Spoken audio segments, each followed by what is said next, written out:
Glória a Deus. Meus irmãos, nós agradecemos ao Senhor pela oportunidade que temos de mais um domingo estarmos reunidos para juntos estudarmos a palavra do Senhor. E hoje nós estaremos estudando a lição de número 6, a teologia de Elifaz. Só os pecadores sofrem. Hoje é dia 8/11 de 2020, nós temos aí o nosso texto áureo.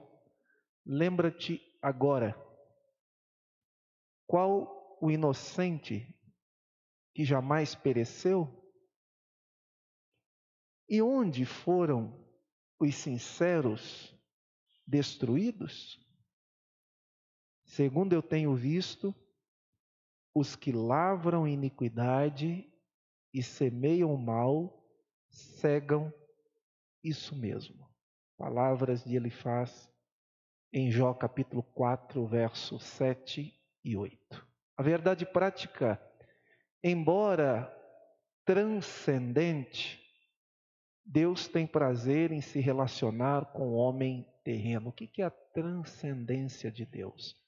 Fala de um Deus tão grandioso, tão soberano, que está para além e muito acima da sua criatura e também para além deste mundo aqui.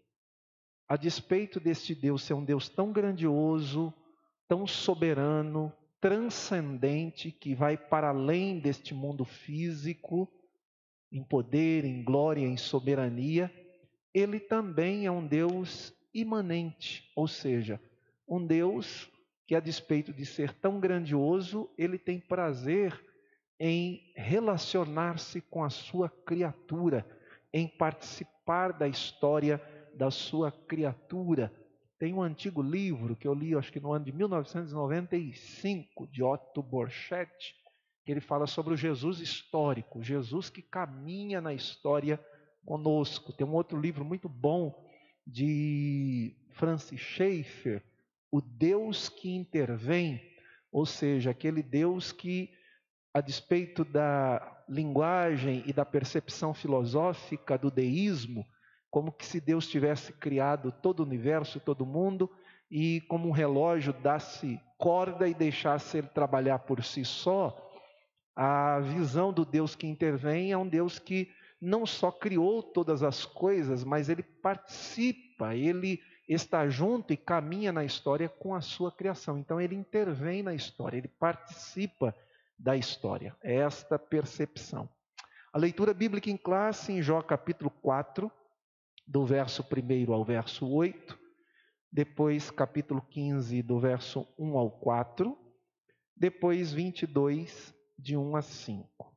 Temos aí como objetivo geral destacar o pensamento teológico de Elifaz, que faz uma defesa contundente da religião tradicional, segundo a qual somente os pecadores sofreriam ou sofrem.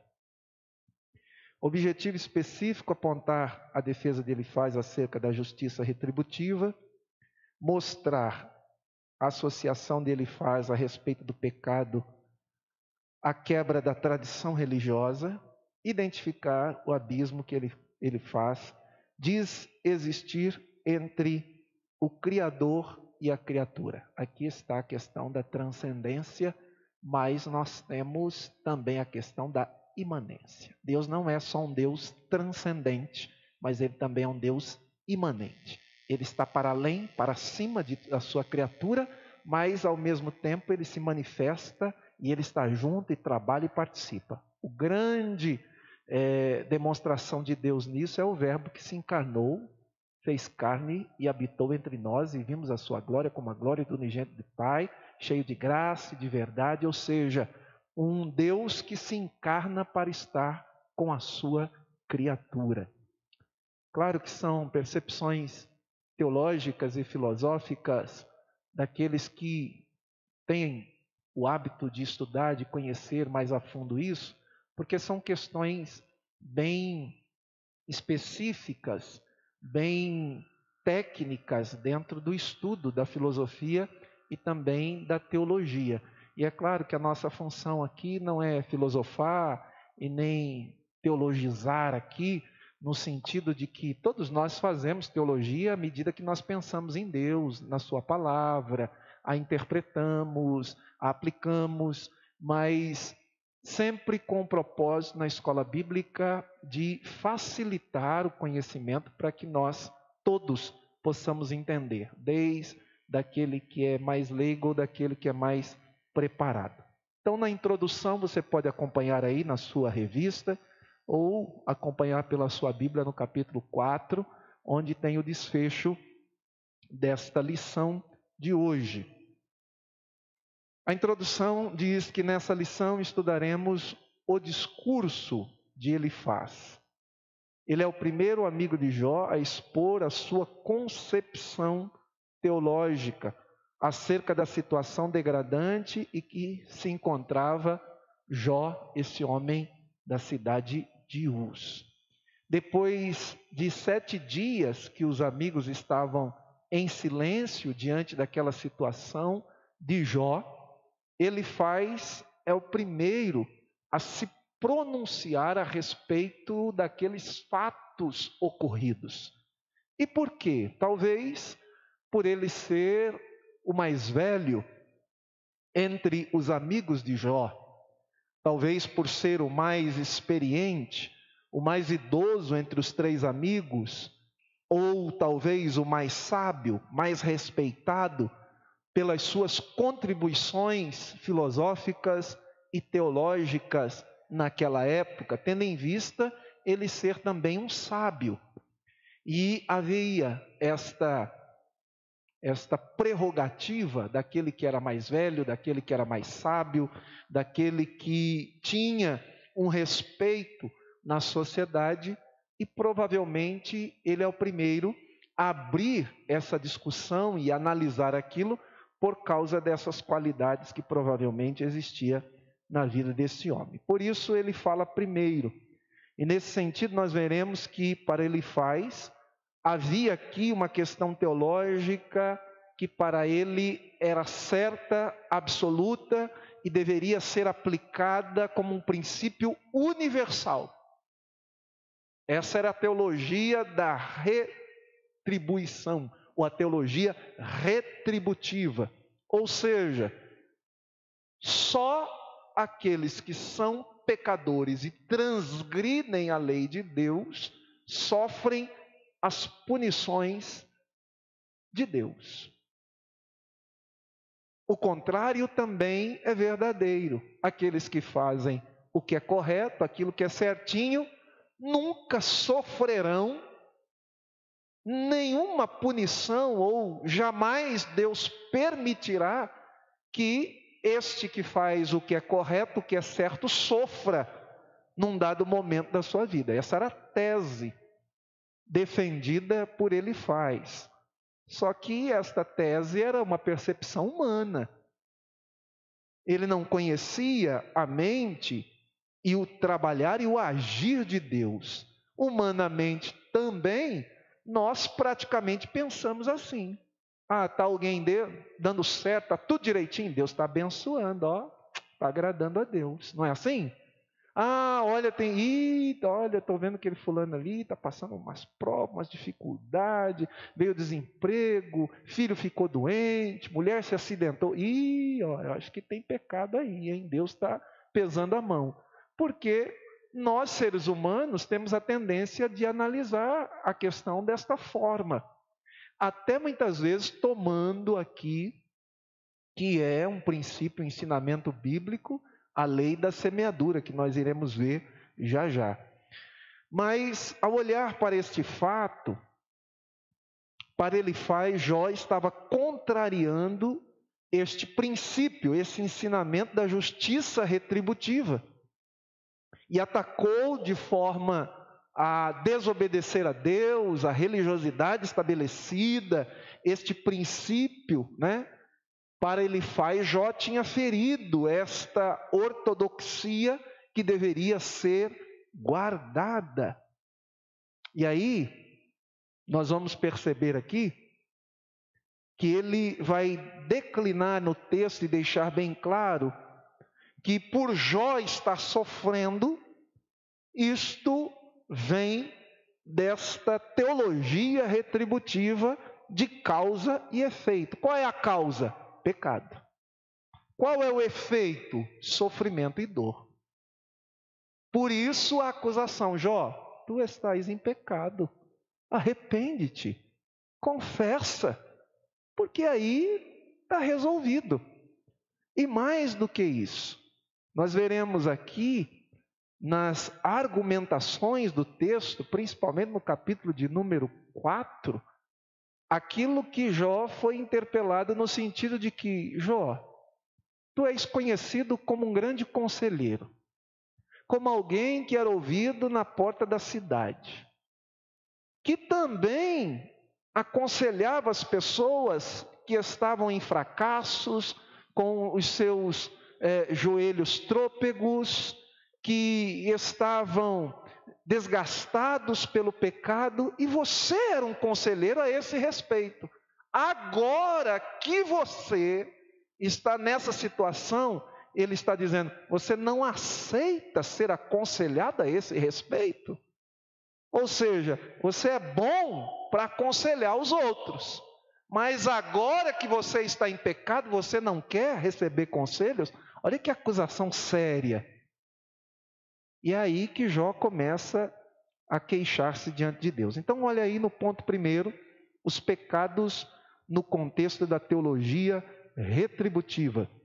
A lei da semeadura e da colheita. Depois de firmar um princípio oriental de cordialidade, porque ele começa elogiando, conversando, dizendo: certamente, ao intentar falar-te, não te enfadarás, não é, Jó? Ele já abre massageando, o ego, para dizer: olha, eu estou aqui falando com você, você não vai se irritar por aquilo que eu vou dizer, você é um homem sábio, mas eu preciso dizer algumas coisas aqui. Então ele vai tecer a visão e a perspectiva que ele tem do fato ocorrido. E veja que interessante, ele se dirige a Jó com uma defesa contundente do pensamento teológico tradicional desta justiça retributiva. Ele está firmemente convencido de que a lei de causa e efeito é um princípio da ortodoxia teológica, que não pode ser contraditada. Ele não poderia ser contraditado por aquilo que ele está defendendo, a ortodoxia teológica. A palavra orto, do grego, é a palavra certo.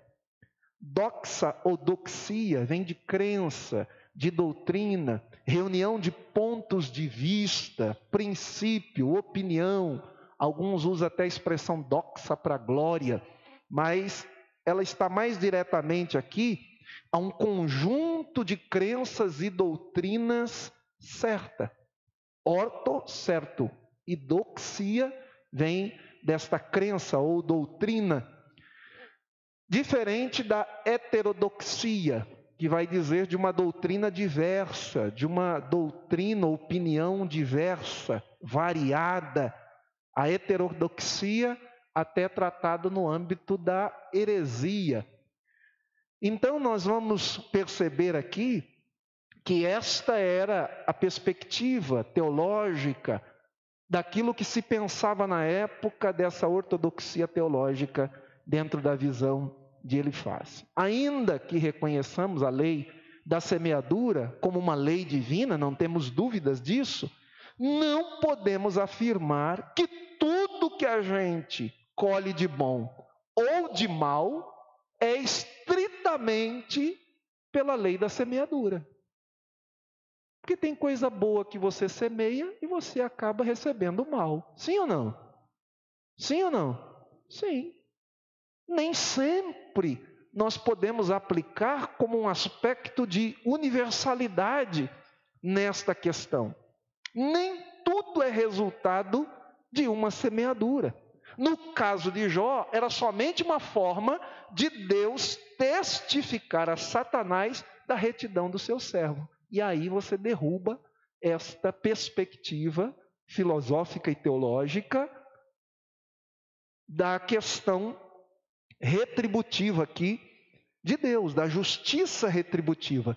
E é verdade que a nossa justiça brasileira, ela trabalha dentro dessa linha retributiva.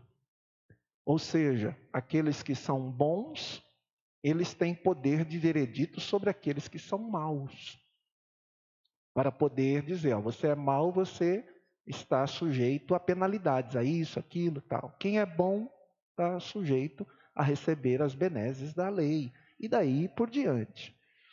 Então veja que a tese teológica de Elifaz era mais ou menos assim: faça o que é certo e tudo dará certo. Aí eu pergunto, é assim? Às vezes você faz tudo certo, você fala, meu Deus, por que deu errado? Porque essa lei não é aplicada universalmente.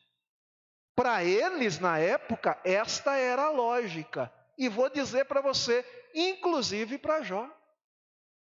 Porque você vai ver nos ensinamentos e conselhos de Jó, esta percepção também. É por isso que Jó, a despeito de não amaldiçoar a Deus, mas ele questiona a Deus diante do seu sofrimento. Por que ele estava sofrendo se ele era justo? Não é esse o questionamento de Jó?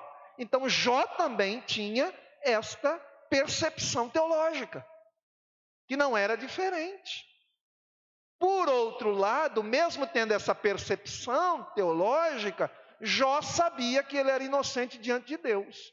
E só Deus sabia qual era o propósito do seu sofrimento. E o problema maior é ele tentar entender o porquê do sofrimento. E aí está uma grande questão teológica e filosófica que nós vivemos quase que diariamente. Deus, por que isso?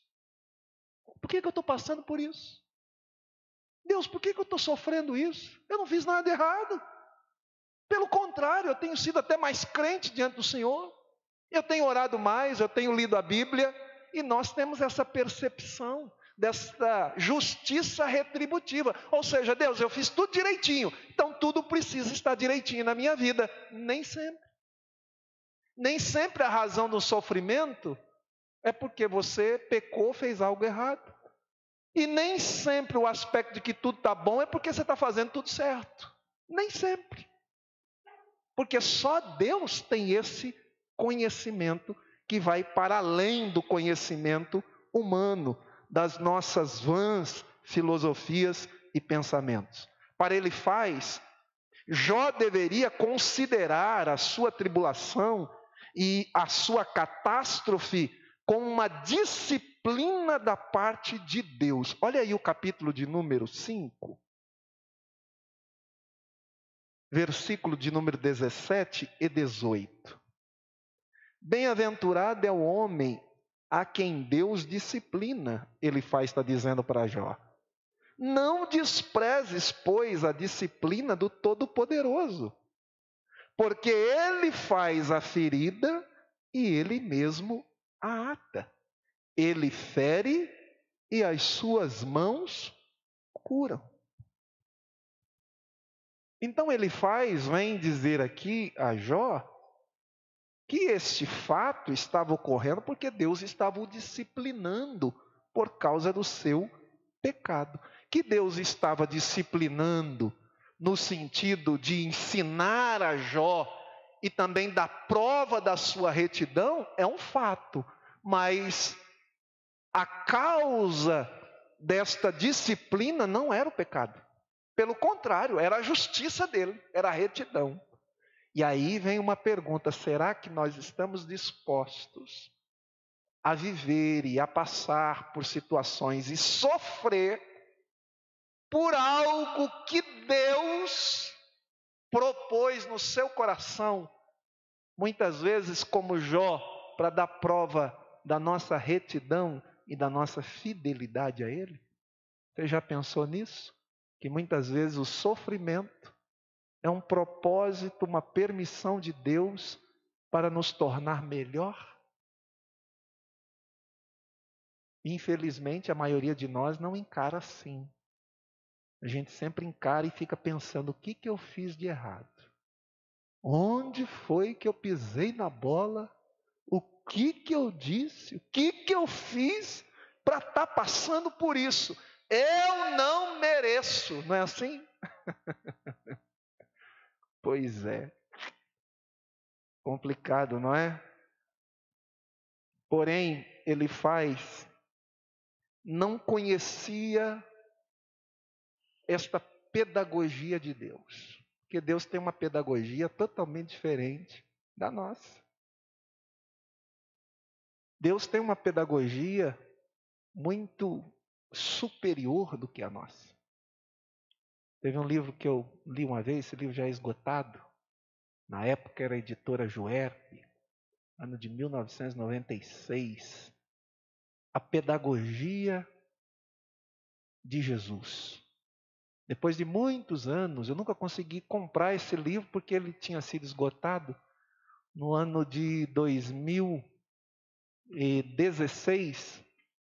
Eu passei numa livraria, estava em promoção alguns livros, e tinha uma pessoa que tinha trazido livros antigos e vendeu baratinho para a livraria pôs para revender, e entre eles estava lá o livretinho, A Pedagogia de Jesus. Eu não tubiei, na hora já peguei, comprei, porque eu já tinha lido, tinha ele impresso, e hoje eu tenho, ele é um livro esgotado, mas pequeno livro, um livreto, mas de uma profundidade, de uma qualidade maravilhosa, demonstrando que a pedagogia de Jesus muitas vezes não é compreendida por nós, mas que ele está nos ensinando em todo o tempo.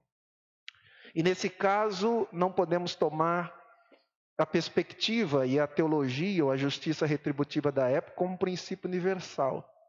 Esta teologia retributiva apontada por Elifaz era de um Deus meticuloso e que muitas vezes é um Deus que vive procurando imperfeições na sua criatura para puni-la.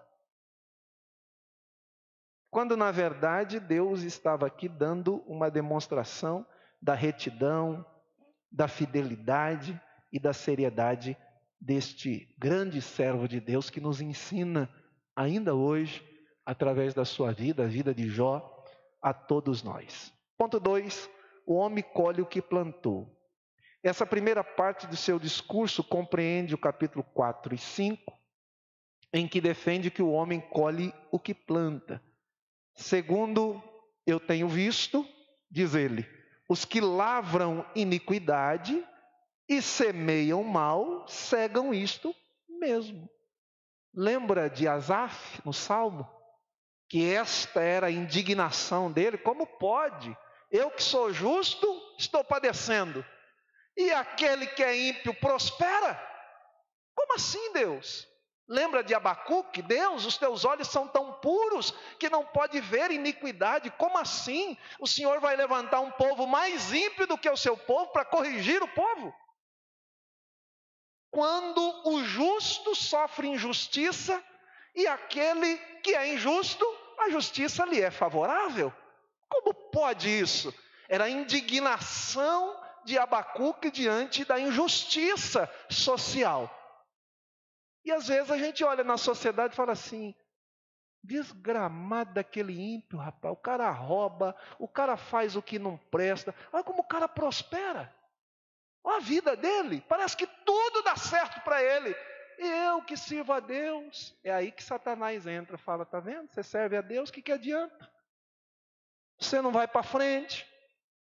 Parece que tudo que você faz não dá certo.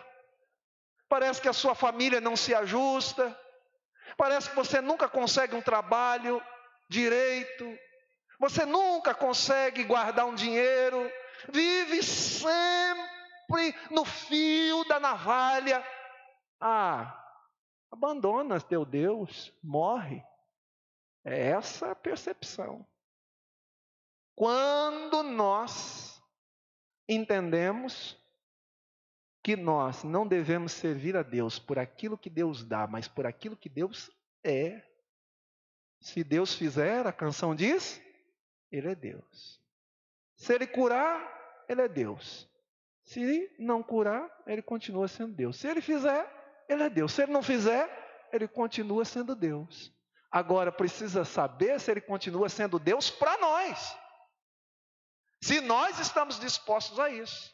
Se Ele abriu a porta, maravilha, oh, louvado seja o nome do Senhor. A porta não abriu, oh, que miséria, que desgraça, não vale a pena servir a Deus. É assim que geralmente o ser humano funciona.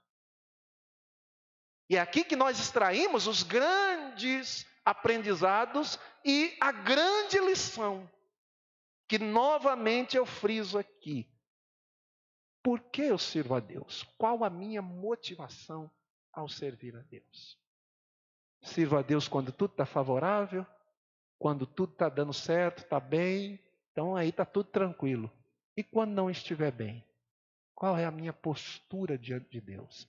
Será que Deus pode dar prova da minha e da sua fidelidade em situações adversas? É isso que nós devemos pensar. Eu já caminho aqui para terminar a minha parte. Hoje, eu e o professor Abel estamos dividindo aqui. Ele 70% e eu 30%. Para ele faz, nós habitantes de um universo moral, que exigem consequências das nossas ações dentro dessa visão retributiva. E a Bíblia muitas vezes nos mostra percepções como essa, só que eu quero que você entenda que isso aqui não pode ser aplicado de forma universal e como padrão para tudo. Salmo 1, verso 6 diz: pois o Senhor conhece o caminho dos justos, mas o caminho dos ímpios perecerá. Isso é uma verdade, mas um aspecto de que, ao final do viver, é o que Asaf viu no ímpio. Quando ele adentra o templo, a casa do Senhor, ele entende, ele aprende. E aí ele começa a ficar com dó, com pena do ímpio. Por quê? Porque ele viu o fim do ímpio. Nós não podemos tirar por base a justiça de Deus aplicada, ou viver aqui nesta vida, como algo absoluto daquilo que vai determinar o que será de nós ao final. Pois eu posso ser justo, reto diante de Deus, temente a Deus, procurar obedecer a sua palavra, viver em retidão, e aqui nesta vida eu viver de forma desfavorável. Pode ou não pode? Pode. Como o inverso também pode. Eu posso andar com retidão, ser temente a Deus, e Deus abrir as portas, Deus abençoar a minha família, tudo aquilo que eu colocar a mão prospera, ter uma vida tranquila. É isso que todo mundo quer, mas nem sempre acontece assim. Eu conheço pessoas que sempre viveram em retidão diante de Deus, pessoas de oração. Mas eu não sei porquê, só Deus sabe, que a família desta pessoa sofreu catástrofes. De mortes súbitas, de acidentes trágicos, de suicídio, de homicídio. Ao ponto da pessoa dizer: meu Deus, por que isso? Por que que isso aconteceu? Eu sou crente. Sim, é verdade. Mas existem propósitos que só Deus pode responder. Coisas que só a eternidade irá nos revelar. Deus pode responder num determinado tempo? Sim. Mas também pode não responder. Esses dias eu vi a notícia de alguém que é uma benção, que é crente, que é temente ao Senhor, e de repente recebeu um diagnóstico de um câncer tremendamente agressivo. E aí?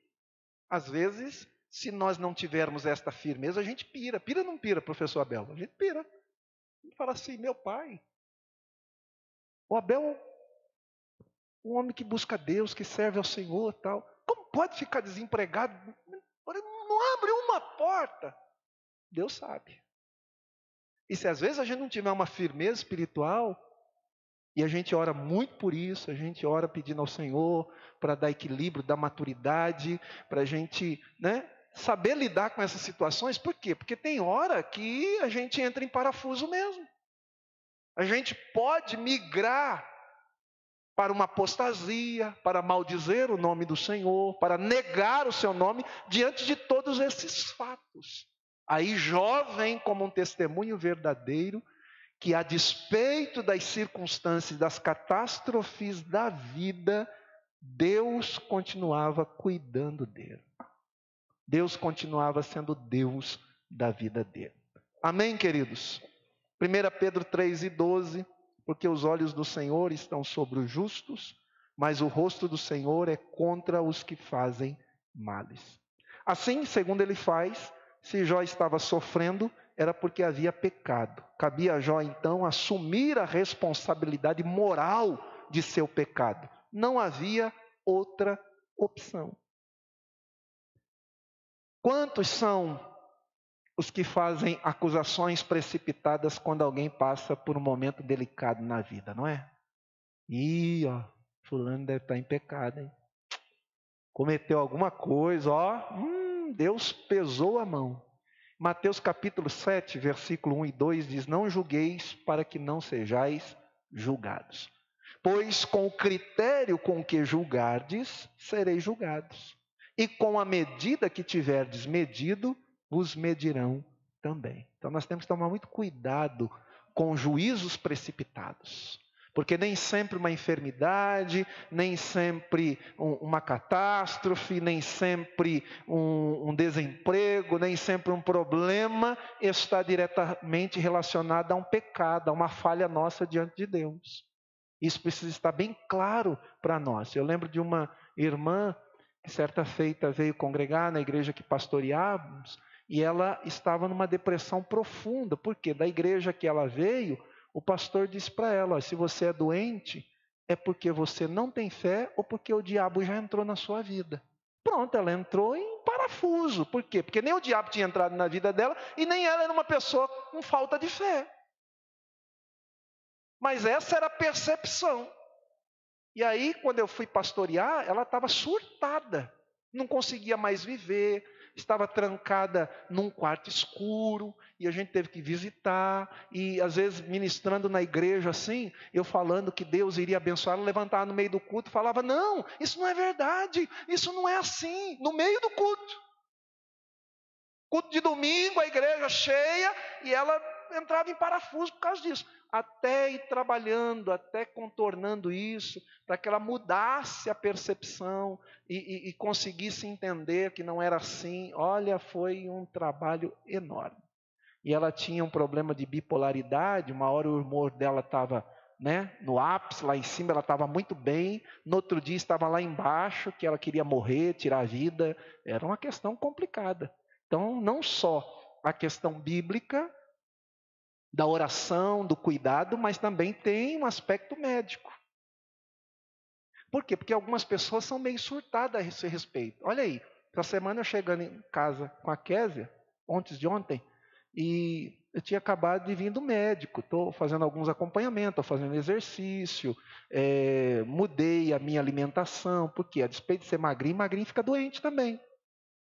Então, comecei a caminhar, e aí eu perdi um pouco de peso. Aí a médica disse: não, isso é normal para aquilo que nós estamos tratando aqui e tal. Você teve que redirecionar a alimentação, e o que engorda é gordura, fritura, doce. E agora que você tirou isso da sua alimentação, e agora está comendo fruta, está comendo no horário certo, está caminhando tal, a tendência início é perder um pouco de peso, mas depois você recupera isso tal. Então, a gente tinha acabado de chegar. Aí, encostando o carro, veio uma pessoa: posso falar com vocês? Estou vendendo uma pizza assim, com bacon, com essas coisas e tal. Não quer comprar? Aí eu falei: olha, acabei de vir do médico, eu não estou comendo essas coisas agora. Não, não, Jesus disse que pode comer tudo. Tudo é bom para o que crê. Deu uma vontade de descer do carro e fazer uma oração para expulsar, né? Porque, sabe, tem gente que é bitolada, é difícil, gente. Difícil. Aí a Kézia, com toda a delicadeza, diz: não, nós cremos também, mas Nós precisamos ser prudentes naquilo. Mas a pessoa, entendeu? A pessoa está querendo vender pizza e já espiritualizou a pizza, já. Daqui a pouco vai dizer que é maná que caiu do céu, sabe? É umas coisas complicadas assim. E nós precisamos ter equilíbrio. Porque senão a gente passa a ser um cristão desequilibrado. Irmão, está cheio de crente na igreja desequilibrado. Por quê? Porque não entende essas coisas. Porque não compreende a palavra. E muitos deles são aqueles que não estão aqui para aprender a palavra. Aí, na hora que vem o problema, aí acha pastor, vem correndo, vem desesperado, como se a gente resolvesse num passe de mágica. Não é assim. Vida cristã é uma caminhada diária, todo dia, é aprendendo, é crescendo, é introjetando isso no nosso coração, na nossa mente, para que a gente tenha uma vida cristã equilibrada. E eu termino aqui com o texto aqui do capítulo tópico 3, a queixa de Jó, que essa teologia era a base com que se imaginava o universo governado por uma lei moral de causa e efeito naquela época.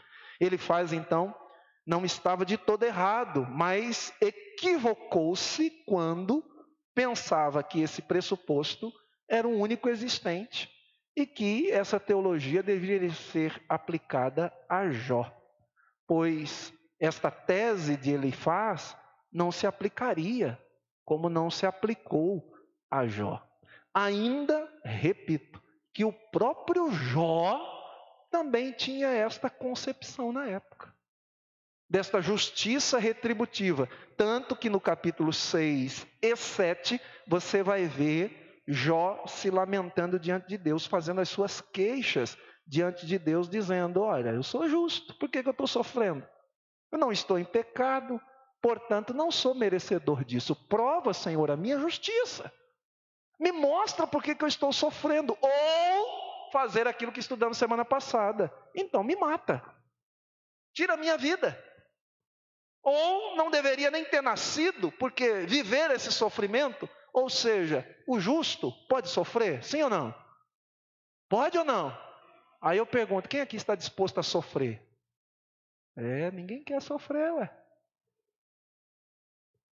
É esta questão. E é isso que nós devemos pensar. Que Deus abençoe. Maravilha. Graças a Deus. Muito bem, em continuidade então, em continuação, melhor dizendo, na lição de hoje, eu tenho aqui um exemplo dessa justiça retributiva. Eu fiquei na responsabilidade de convidar uma professora para dar aula com a gente. Eu acabei viajando na segunda-feira e voltei na quinta, esqueci de falar com essa professora. Aí eu liguei para o pastor ontem, quinta-feira, eu acho. O pastor falou, não tem problema não, você faz os 2 pontos. Está retribuído, não fez a sua parte, agora faz das 2. Brincadeiras à parte, irmãos, esse assunto é muito sério. E essa pergunta fica martelando na nossa cabeça, né? Só quem comete pecado sofre? Já vimos que não, pela parte falada do pastor aqui. Mas tem muitos cristãos, tem muitos crentes que defendem essa teologia desse camarada chamado Elifaz, e que o próprio Jó também acreditava dessa forma, que os justos eram retribuídos por Deus com bênçãos, com prosperidade, e que os injustos, os pecadores, eram retribuídos por Deus com castigo, enfim, etc., né? Mas a gente tem que entender, como já foi ensinado nesta manhã, que a justiça retributiva, ela é uma lei divina, ela está na Bíblia, mas ela não abrange a totalidade ou o total da realidade do sofrimento. Como o pastor falou há pouco, não é uma teologia universal. É verdadeira? É. Mas nem tudo que acontece na sua vida de ruim é porque você está em pecado. Você e Deus sabem disso, né? A vida de Jó comprova isso também. Todo o sofrimento que Jó passou na vida dele, todo o sofrimento que ele enfrentou, não teve nada a ver com pecado. Então, já está refutada essa teologia aqui, como uma teologia geral, uma teologia que nós vamos falar daqui a pouquinho, sobre essa ortodoxia engessada, né? É importante também nós aprendermos essa verdade aqui, de que nem todo sofrimento é pecado, ou que o crente pode enfrentar sofrimentos mesmo sem viver praticando o pecado. Por que é importante nós conhecermos essa verdade? Para nós não julgarmos precipitadamente, como também já foi falado, o sofrimento do nosso irmão, da nossa irmã, que está no nosso meio, que vive conosco, e você fica, nossa, não é possível, esse cara, esse irmão, essa irmã não consegue resolver esse problema, não consegue sair dessa luta. Está em pecado, só pode estar em pecado. Só pode ter coisa errada na sua vida. Então, o aprendizado de hoje é para nós evitarmos este pecado, que é julgar o próximo e apontar o dedo. Você está em pecado, rapaz, você precisa resolver isso. Porque não é possível que você está passando tudo isso e não estar em pecado. Então, queridos, Deus é o único, repito, Deus é o único, pela onisciência que Ele tem, de saber qual é o verdadeiro ou real motivo do padecimento de quem quer que seja, do ser humano de uma forma geral. Já nós, eu e você, com nossas limitações humanas, ao não entendermos a razão do sofrimento do irmão, ou o próprio sofrimento, eu aprendi isso com a irmã Alessandra Linhares, muitas vezes ela falou isso dando aula para a gente ali. Se você não sabe, fique calado. Não fique tentando adivinhar por que seu irmão está sofrendo, por que ele está passando aquela luta. Se você não tem ideia do que está acontecendo, dobra o seu joelho e interceda pela pessoa. E não fique falando, eu acho que está em pecado. Você não acha também, Marcão, que a pessoa está em pecado? Então, fica uma coisinha assim, complicando ainda mais. Então, se você não sabe, se eu não sei o motivo do meu sofrimento, ou do sofrimento do meu irmão, fique calado e apenas interceda por ele. Dê apoio para ele, esteja junto dele. Tá? Porque é isso que nós temos para fazer, ao invés de ficar tentando adivinhar como os amigos de Jó, amigos entre aspas, fizeram com ele. Então o ponto 2 vai falar sobre os pecadores no contexto da tradição religiosa. Aí já entra um problema complicado aqui, a tradição religiosa. Jesus sofreu muito por causa das tradições religiosas da época dele. Quando trouxeram, por exemplo, uma mulher que foi pego em adultério, vocês lembram dessa história? Primeiro que era para trazer o homem também junto, mas trouxeram só a mulher, já começa tudo totalmente errado. E pela lei de Moisés, apedrejamento, vão apedrejar, vão matar a mulher. E Jesus simplesmente ficou escrevendo na terra lá. O senhor não vai falar nada, mestre? Qual que foi a resposta de Jesus? Quem não tiver pecado, que atire a primeira pedra.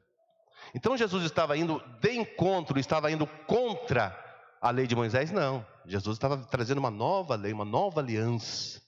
Outro exemplo aqui, quando as pessoas na lei de Moisés falavam, olha, se você adulterar, está em pecado. Jesus fala, se você pensar em adulterar, se você pensar em cobiçar a mulher do próprio, você já está adulterando. Então mudou totalmente. Então a doutrina verdadeiramente de Deus, ela não é engessada. E muitas vezes a gente quer colocar Deus numa caixinha de sapato, uma caixinha, sabe? Deus só pode operar desse jeito, Deus só pode perdoar se for desse jeito. Quem somos nós para falar isso em relação a Deus? Não é? Então, os pecadores no contexto da tradição religiosa é o segundo tópico, e vai falar sobre ortodoxia engessada, que era a visão de Elifaz. Ortodoxia o que é? O pastor já explicou também, é a doutrina religiosa, são os dogmatismos de cada religião, de cada fé. Tá? Mas o discurso de Elifaz, ele argumenta que as palavras de Jó eram uma ameaça para aquele dogma religioso que era aceito na comunidade da época. Jó, olha só, ele fala assim no capítulo 15, versículo 4 de Jó. Ele faz falando para Jó. E tu tens feito vão o temor e diminuis os rogos diante de Deus. Eu estou com a Bíblia com a tradução, uma linguagem mais popular. Olha só como é que fica esse versículo. Mas você, ele faz falando com Jó. Você, Jó, quer acabar com o sentimento religioso. Se dependesse de você, Jó, ninguém oraria a Deus. Era essa a palavra que ele está falando para Jó. Olha que acusação difícil de você suportar. Jó estava totalmente consciente que não tinha pecado contra Deus. Ele estava certo de que a vida dele estava reta diante de Deus. E não estava entendendo por que tudo estava acontecendo daquela forma que nós já estamos estudando já desde o primeiro domingo do terceiro trimestre. Então, assim, na visão de Elifaz, se Jó estivesse certo, ou seja, eu não pequei e não sei porque estou sofrendo isso. Na visão de Elifaz, se Jó estava certo, a religião tradicional que sempre ensinou, como nós falamos agora, a prosperidade dos bons e o sofrimento dos maus, esta religião estaria errada. Então Jó estava sendo uma ameaça para a religião, ou para a tradição religiosa. né? Jó era uma ameaça para aquela forma de pensar. Por isso ele ataca Jó de uma maneira tão forte, tão contundente, tão categórica, tão inapelável para Jó, dizendo que suas palavras não revelam sabedoria, mas são palavras ao vento. Jó, o que você está falando é bobeira, é bobagem. Isso que você está falando, você está jogando palavras ao vento, não tem nada a ver com o que você está falando, você está em pecado, Jó. Essa era a posição de Elifaz diante de Jó. Então o que é isso, irmão? Isso é uma ortodoxia engessada. Você quer engessado, você quer fazer... Não, é desse jeito, se não for desse jeito, não é de Deus, né?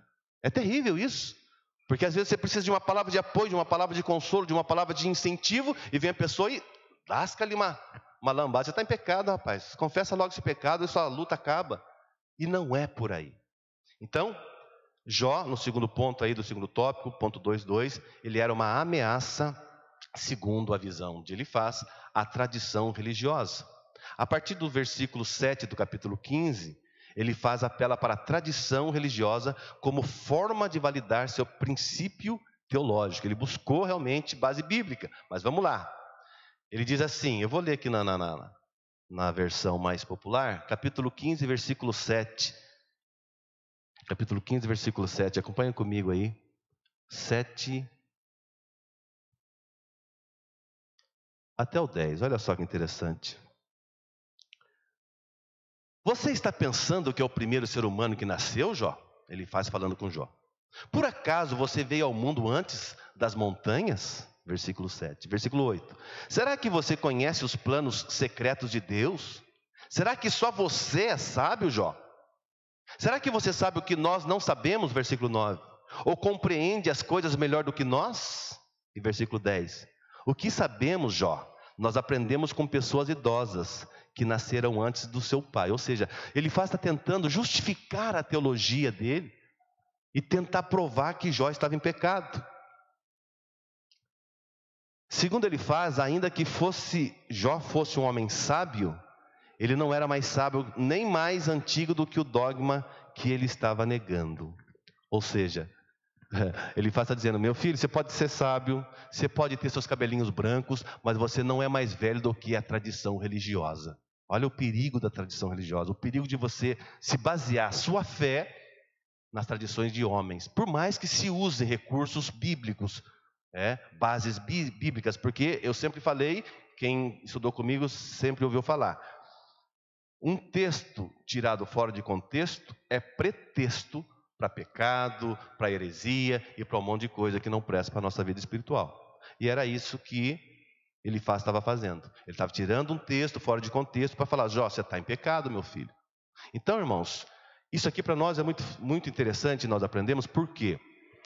Porque vai ter momento na sua vida, na minha vida, que a gente vai ter que enfrentar problemas, como eu falei na semana passada, adversidade, lutas, dificuldades, seja no âmbito de saúde, de emprego, desemprego, sabe, de perseguição muitas vezes, traição na nossa vida, que a gente vai ficar um pouco, sabe, sem saber o motivo.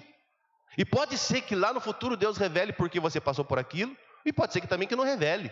O importante é você saber, você e Deus, eu estou em comunhão com o Senhor, eu estou vivendo, sabe, em santidade, eu estou fazendo a minha parte e não sei por que estou passando essa prova ou essa luta, mas eu sei que Deus está na minha vida.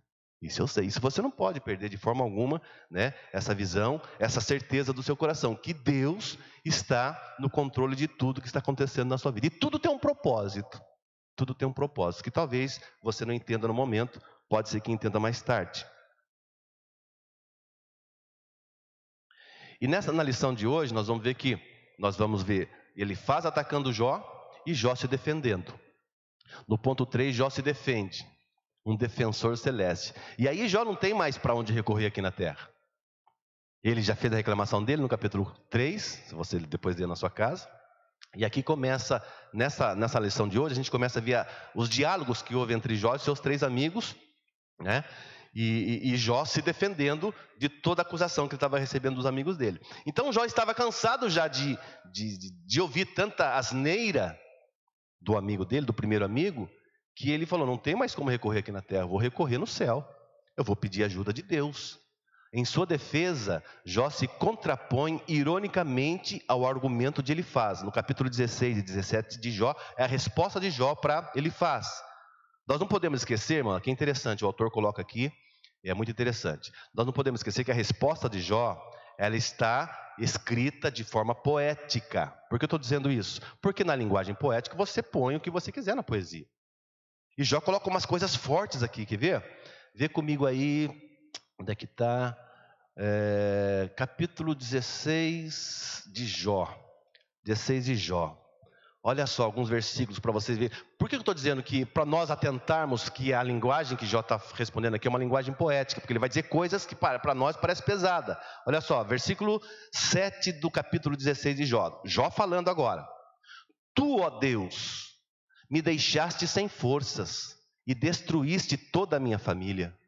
Tu me puseste numa prisão e por isso me acusam. Eu virei pele e osso e por isso os outros pensam que eu sou culpado. Versículo 8. Versículo 9. Na sua ira, Deus me arrasou completamente. Ele olha para mim com ódio e como uma fera me persegue e ameaça. Todos me ameaçam, abrem a boca para zombar de mim e me dão bofetadas para me humilhar. Deus me entregou a homens perversos, versículo 11. Ele me fez cair nas mãos de gente má. E o último, versículo 12. Eu vivia em paz, mas Deus me esmagou. Deus me pegou pela garganta e me quebrou. Ele fez de mim o seu alvo. São palavras fortes, mas são palavras poéticas de um homem que está esvaziando da sua dor. Em nenhum momento aqui você vai ver Deus falando, Deus, você é infiel. Deus, o Senhor é mentiroso, o Senhor falou que ia me proteger. Em nenhum momento você vai ver Jó falando aqui dessa forma. Só que a linguagem poética fica pesada. Deus me segurou no pescoço, me enforcou, ou Deus destruiu a minha família. É uma linguagem poética, irmãos, de um homem que está completamente angustiado, sem saber por que razão ele está passando todas aquelas angústias. Muito bem. Então, por que eu estou falando que nós temos que observar que é uma linguagem poética para nós não interpretarmos esse texto de Jó, da resposta de Jó, de uma forma literal? Não, nós temos que ver o texto como um texto poético, em que um homem está tentando descobrir por que está sofrendo, mas usando linguagem de poesia. Senão, Jó se torna um sacrílego, o autor fala aqui, ou seja, uma pessoa profana. Se nós identificarmos ou tentarmos interpretar o texto de Jó de uma forma literal, não de uma forma poética, nós vamos ver que ele é um cara profano.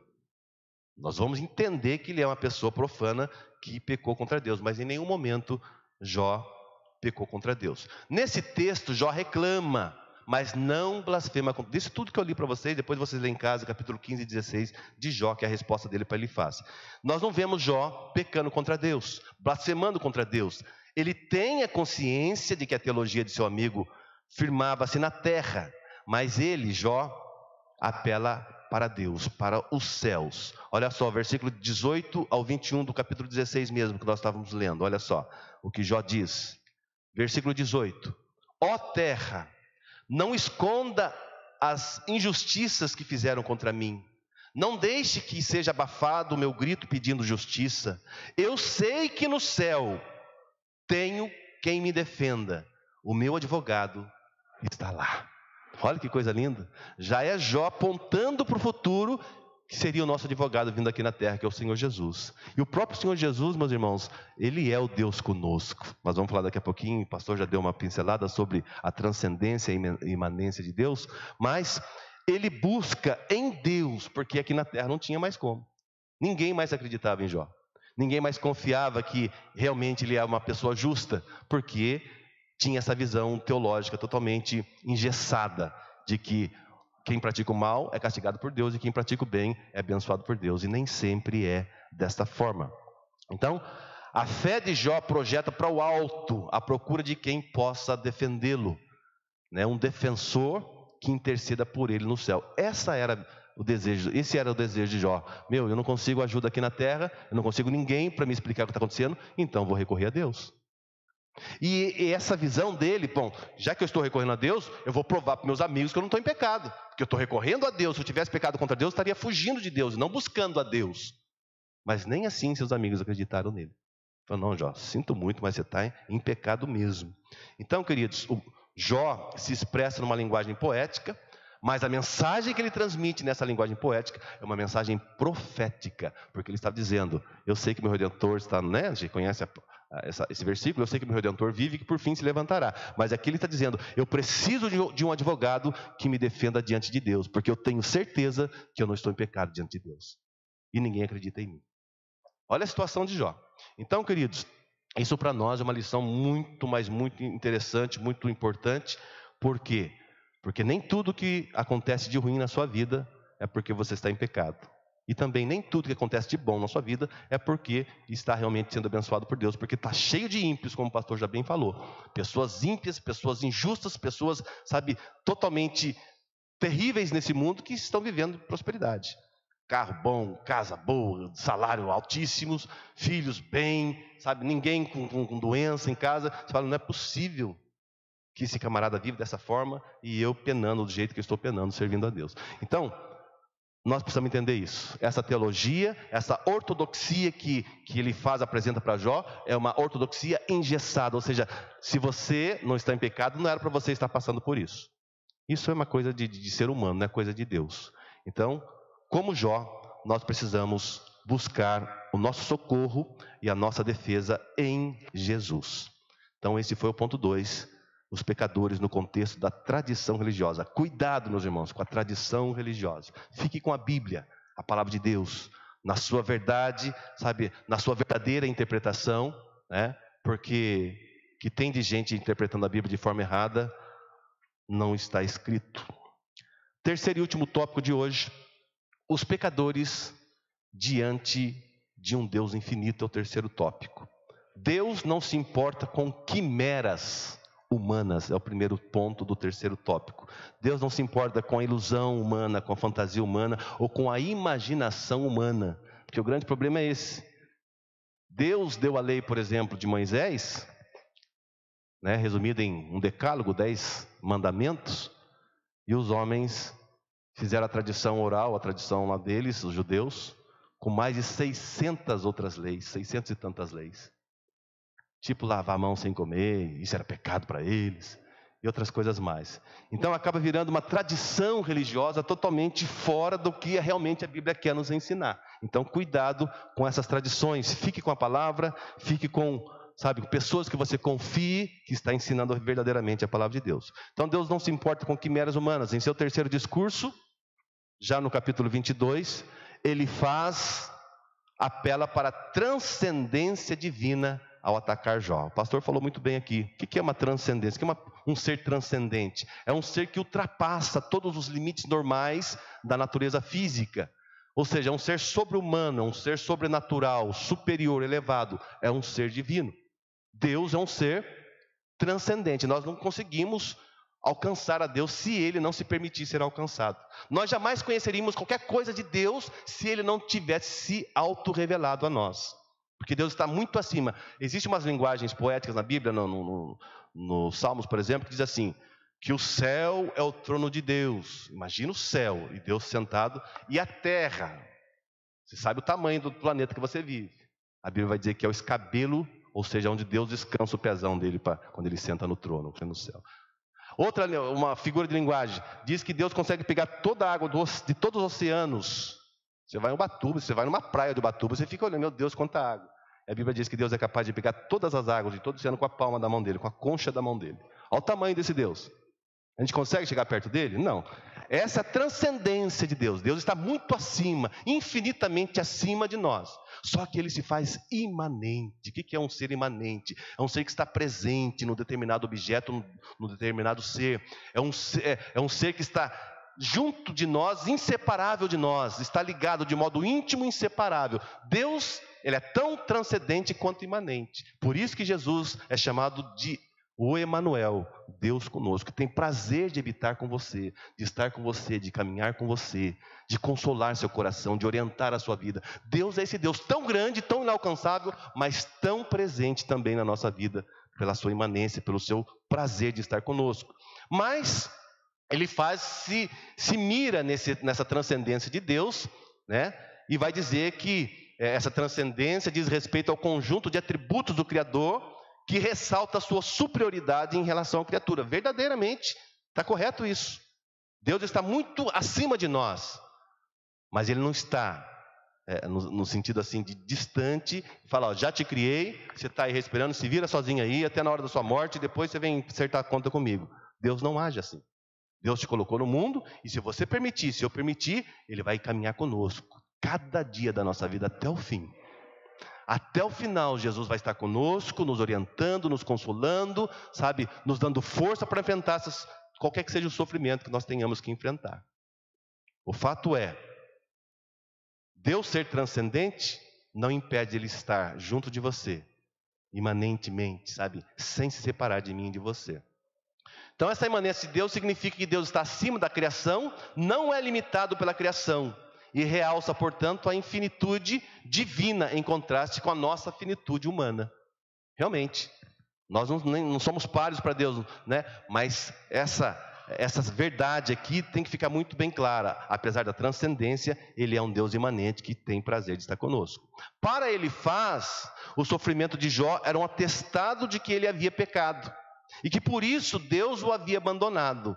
Ele era grande, Deus era tão grande que não poderia se envolver em quimeras humanas, principalmente do pecador chamado Jó. Então essa era a visão de Elifaz. Só que imagine Jó recebendo essas palavras duras de um camarada chamado Elifaz, que se dizia amigo dele. Cara, como é que eu vou provar para você que eu não estou em pecado? Imagina o Jó tentando explicar isso. Eu tenho certeza que eu estou justo diante de Deus. Eu sou uma pessoa que, sabe, e Jó, depois você lê o livro de Jó, ele fala, fui pai de órfão, ajudei as viúvas, não deixei ninguém necessitado perto de mim, sempre ajudei, sabe, Jó era uma pessoa justa, e de repente chega um camarada e fala, não, você não é justo coisa nenhuma, você está escondendo o pecado. Então, queridos, apesar dessa grandeza de Deus, Ele faz questão de estar perto de nós. Então, ele fala assim para Jó, não adianta, Jó, você chorar, não adianta você reclamar, você precisa se arrepender. Agora, como que uma pessoa vai se arrepender de algo que não fez? Como uma pessoa, e de repente, eu até imagino Jó confuso na cabeça dele, será que eu pequei mesmo? Não estou nem sabendo. Porque tanto uma pessoa ficar falando para você, você está em pecado, confessa seu pecado, sabe, não é possível esse sofrimento, isso só pode ser resultado de pecado, e tanto pecado, eu imagino que Jó de repente até tenha ficado, será que realmente eu estou em pecado? A Bíblia não mostra isso, eu estou imaginando só. Porque em nenhum momento Jó se deixou abater por aquelas acusações. Em todo o tempo ele está falando, não, eu estou justo diante do Senhor. E vai falar também que Deus caminha, o último ponto, Deus caminha com os homens. Nessa parte da poesia de Jó, já é a resposta de Jó, Jó expõe seus argumentos de forma mais clara. Ele demonstra que nunca negou a transcendência de Deus. Jó também sabia disso. Eu sei que meu Deus é enorme, que meu Deus é inalcançável. Jó sabia disso. Não nego isso. Mas ele reconhece também que Deus é excelso e pode fazer o que ele bem entenda. Olha o que Jó fala lá no capítulo 23, versículo 13. Mas, se Deus está contra alguém, quem então o desviará? O que a alma de Deus quiser, isso fará. Todavia, esse é apenas um lado da história. Desse Deus tão grande que ninguém pode com ele, operando Deus quem impedirá. Esse é um lado da história. Jó está consciente que esse Deus, embora grande, também tem prazer em caminhar com você e comigo, com os homens, com as mulheres. Deus tem prazer de estar conosco, sabe, nos orientando, sabe, vivendo conosco, naquilo que eu falei tudo quase agora, né? Jó passa a ficar cada vez mais seguro. Quanto mais ele conversa com seus amigos, mais ele fica seguro e consciente, não apenas do seu caminhar com Deus, mas do caminhar de Deus com ele. Porque uma coisa é eu falar, estou com Jesus, Jesus está na minha vida. Agora, o outro lado é verdadeiro, Jesus está comigo, da mesma maneira que eu falo que eu estou com ele. Porque senão, meu amigo, é simples demais. Eu faço uma carinha de crente, nós já falamos sobre isso, coloco uma máscara de crente, uma roupinha de crente, uma Bíblia de crente, pronto, estou andando com Jesus. Mas só Deus e eu sabemos como é que é a minha vida. Ninguém pode apontar o dedo para mim, ou eu apontar o dedo para vocês, porque nós não sabemos da particularidade, da alma, do espírito de cada um, só Deus é que sabe. Então eu não posso acusar fulano Beltrano que você está em pecado ou pecou contra Deus. Jó fica então mais forte, pelo autor aqui que está dizendo. Em Cristo Jesus, e aqui é para nós, meus irmãos, em Cristo Jesus, Deus caminha com os homens. Foi por isso que quando, não sei se foi Tomé que perguntou para Jesus, mostra-nos o Pai, é o que nos basta. Tomé mesmo, Ricardo? Foi Tomé que perguntou para Jesus, mostra-nos o Pai? Felipe. E Jesus fala para ele assim, meu filho, estou tanto tempo com você, e você está pedindo para mostrar o Pai? Quem vê a mim, vê o Pai. Ou seja, reforçando essa questão da transcendência, apesar de Deus ser tão maravilhoso, tão inalcançável, Ele está pertinho de nós. É isso que Jesus quis dizer para Felipe, e é isso que a lição está dizendo para nós. Sendo Ele transcendente, mesmo assim, Ele tem prazer em se envolver com os seres humanos nos detalhes da nossa vida. Agora, para isso, é necessário que eu convide Jesus para estar comigo. É necessário que eu permita que Jesus esteja comigo. Na hora da alegria, na hora do prazer, mas também na hora do sofrimento, na hora da luta, na hora da adversidade. Que tem gente que só quer Jesus no bombom, na maravilha, sabe, nas bênçãos. Mas quando chega a hora da luta, aí começa. Não vigia, murmura, reclama, xinga Deus. Deus não me ama, Deus não quer nada comigo. Então, queridos, nós precisamos entender que é um processo. A vida cristã é um processo. Um dia você está bem, outro dia você está mal, outro dia você está bem, outro dia você está mal. Tem uns que ficam mal, depois um pouquinho de bem, depois mais mal, não tem problema. O importante é que você esteja com Cristo e Cristo esteja com você na sua vida e comigo na minha vida. Aí sim eu vou entender, ou talvez não entenda, mas eu vou suportar a situação que eu esteja vivendo, como Jó suportou. Quanto tempo foi? Não sei. Eu sei que foi uma luta terrível. Eu concluo dizendo o seguinte: que ele tinha um pensamento teológico engessado, realmente ele não respeitou Jó, acusou Jó de pecado, e para ele só os maus sofriam os infortúnios, as adversidades da vida. E quando Jó nega a se reconhecer de que estava em pecado, ele depunha contra a religião tradicional que sempre associou as desgraças ao cometimento de algum pecado e as bênçãos a quem servia a Deus direitinho. Mas para ele, Jó estava abandonado por Deus. E isso era uma prova irrefutável de que ele havia pecado. Essa era a visão de Elifaz. Mas Jó contrapôs essa visão teológica de Elifaz e defendeu a sua integridade e comunhão diante de Deus. Olha, você pode pensar o que você quiser. Na verdade, eu esperava qualquer outra voz, outra palavra sua de conselho, de consolo, mas você está me acusando. Mas eu tenho certeza, você não sabe o que você está falando. Essa foi a resposta indireta de Jó para Elifaz. Você não sabe o que você está falando, porque eu sei da minha vida com Deus. Então, querido, você sabe da sua vida com Deus. Não deixe qualquer outra pessoa te acusar ou apontar o dedo para você e falar: olha, você precisa orar mais, você precisa ler mais a Bíblia. Você sabe disso, eu sei disso. Não deixe ninguém seduzir você com coisas que você não sabe, não é verdadeira. De apontar o dedo, de acusar você e de falar que o sofrimento que você esteja passando é resultado de um pecado. Agora, encerro dizendo o seguinte: o fato é, a lei de semeadura, ela é real. Se você planta pecado, você vai colher realmente sofrimento. Fato é isso. Então, essa é uma realidade que não pode ter na minha vida. A prática do pecado não pode acontecer na minha vida nem na vida de vocês. É isso que Jó está mostrando aqui. Apesar de estar sofrendo, ele falou: eu tenho certeza que isso aqui não é nenhuma justiça retributiva, porque eu não fiz nada para que merecesse ou tivesse que passar por isso. Mas Deus sabe. Então, queridos, tenha uma vida de fé, tenha uma vida de comunhão, tenha uma vida reta diante de Deus e não se importe com a luta. Porque a luta pode ser um canal de bênção, um canal de crescimento, um canal de despertamento para a sua vida, para a minha vida. vai depender da maneira que a gente vai reagir às situações de adversidade que estivermos passando. Amém? Que o Senhor Jesus abençoe todos nós e que possamos enfrentar as lutas fiéis a Deus até o dia em que Jesus nos buscar. Deus abençoe a todos. Quantos querem agradecer ao Senhor? Amém? Uma lição muito preciosa, né? Que nós podemos extrair aqui. Lições para as nossas vidas, dentro dessa perspectiva.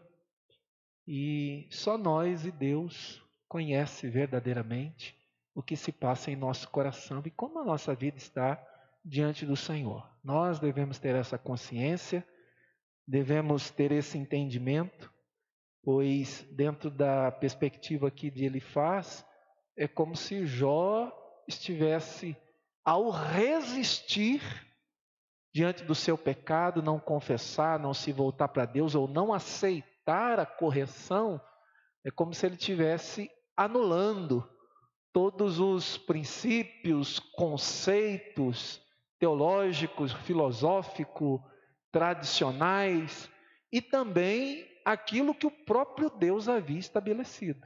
Então a coisa é mais séria ainda, porque ele atribui que aquilo que ele está dizendo e falando foi o próprio Deus que estabeleceu. Então não poderia ser contraditado nesse sentido. Mas a própria história de Jó mostra o oposto, que é possível o justo sofrer, que é possível o justo passar por catástrofes, é possível o justo viver dramas na vida, na sua história, e nem por causa disso Deus gosta menos ou mais dele. Pelo contrário, o amor de Deus continua o mesmo, a bênção de Deus continua a mesma e a graça de Deus continua a mesma. Porque se nós pensarmos friamente, por sermos pecadores e transgressores contra as leis de Deus, o que nós merecíamos? Mereceríamos o bem? Não. Nós mereceríamos a condenação que já nos estava imposta, pois o salário do pecado é a morte. Pronto. Se o versículo parasse aí, era isso que a gente merecia. Mas o versículo continua e diz: mas o dom gratuito de Deus é a vida eterna em Cristo Jesus, o nosso Senhor. Então tudo que acontece de bom, de favorável, é graça de Deus. E se alguma coisa ruim que acontece, é a escola de Deus, é a lição de Deus, é aprendizado para o nosso crescimento e para a nossa maturidade. Amém? Nós iremos louvar a Deus com mais um hino e logo após já estaremos encerrando em nome de Jesus. Graças a Deus. Vamos cantar com alegria o hino 242, que nos traz essa esperança. Não importa o que eu passe, o que você passe aqui na terra de sofrimento ou de angústia, o importante é você confiar firmemente que lá no céu você vai descansar. Lá no céu não tem luta, não tem dor, não tem tribulação. Então confie firmemente que no céu vamos descansar.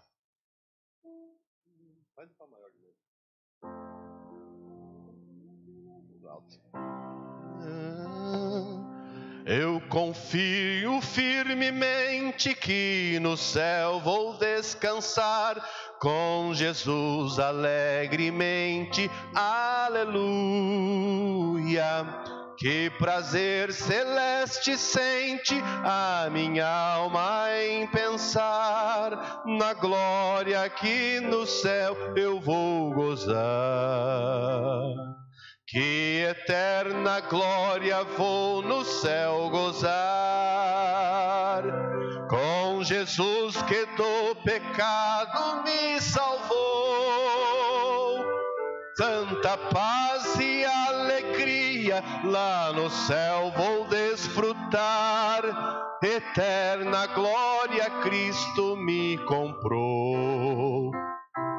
No céu vou ver o Cordeiro que por mim quis expirar, pendurado no madeiro, aleluia, que me fez também herdeiro e nunca vai murchar, da glória que no céu eu vou gozar. Que eterna glória vou no céu gozar, com Jesus que do pecado me salvou. Santa paz e alegria lá no céu vou desfrutar, eterna glória Cristo me comprou. De Jesus o rosto santo no céu hei de contemplar, onde não há dor ou pranto, aleluia, mas sim um sublime canto que para sempre vai soar, na glória que no céu eu vou gozar. Que eterna glória vou no céu gozar, com Jesus que do pecado me salvou. Santa paz e alegria lá no céu vou desfrutar, eterna glória Cristo me comprou. Quando for ao céu chegado e a glória alcançar, por ter Cristo ao meu lado, aleluia, no seu trono assentado, a Jesus vou adorar, eterna glória vou no céu gozar. Que eterna glória vou no céu gozar, com Jesus que do pecado me salvou. Santa paz e alegria lá no céu vou desfrutar, eterna glória Cristo me comprou. Amém. Deus abençoe a todos.